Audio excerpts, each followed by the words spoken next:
ഇത് കാട്ടുകൂവയാണ്. ഇത് പറമ്പിൽ കയറി ഇങ്ങനെ പറിച്ച് കളയാതെ വന്നുകൊണ്ട് കാട് പോലെയായി. ഈ പ്രദേശത്ത് മുഴുവൻ ഉണ്ടായിരുന്നു. ഒരു അടുത്ത വർഷം ആകുമ്പോഴത്തേക്ക് ഇതിൻ്റെ ഇരട്ടിയാവും. ഇങ്ങനെ നട്ടിരിക്കുന്ന കവുങ്ങൊക്കെ ഇത്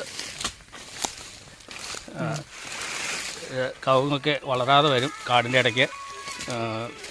ഇതുണ്ടോ ഒരു റംബൂട്ടാൻ നിൽക്കുന്ന, അതൊക്കെ കാടിൻ്റെ ഇടയ്ക്ക് ഇതിൻ്റെ ഇടയ്ക്ക് മറഞ്ഞു പോയി. അപ്പോൾ ഇത് തെളിച്ച് നിർത്തിയില്ലെങ്കിൽ അടുത്ത വർഷം ആകുമ്പോഴത്തേക്ക് ഒന്നും ചെയ്യാൻ പറ്റാതെ വരും. അതുകൊണ്ടാണിപ്പം പറിച്ച് കളയുന്നത്. ഇനി ഇത് ശകലം തീയിട്ട് കത്തിച്ച് കളയണം, അല്ലെങ്കിൽ ഈ വേറെ ഇനിയും കിളുത്ത് വരും.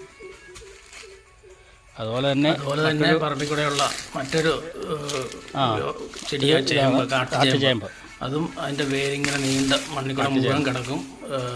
കണ്ടമാനം പെട്ടെന്ന് വളർന്ന് പറമ്പ് മുഴുവനാകുകയും ചെയ്യും. ഇതൊക്കെ കാണുന്നവർ അന്നാരെ വലിച്ചു പറിച്ച് കളയുക, അതേ ഉള്ളൂ മാർഗം. പിന്നെ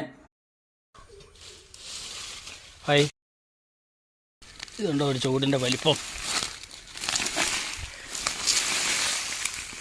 ഇത് മഴ പെയ്യുമ്പോൾ പറിച്ചെടുക്കാൻ എളുപ്പമാണ്. അല്ലാത്തപ്പം നല്ല ഇത്രയും വേരുള്ളതുകൊണ്ട് പറിഞ്ഞു പോരാൻ ഇതാണ്. ഞാനിതിങ്ങനെ പറിച്ച് മരത്തേക്കൂടെ ചാരി വെച്ചിരിക്കുകയാണ്, അല്ലെങ്കിൽ ഇനിയും കിളുത്ത് കയറി വരും. ഇതിൻ്റെ പൂവ് കാണാൻ യാതൊരു ഭംഗിയില്ല, കുറച്ച് നിൽക്കുന്നത് നിങ്ങൾക്ക് കാണാമല്ലോ.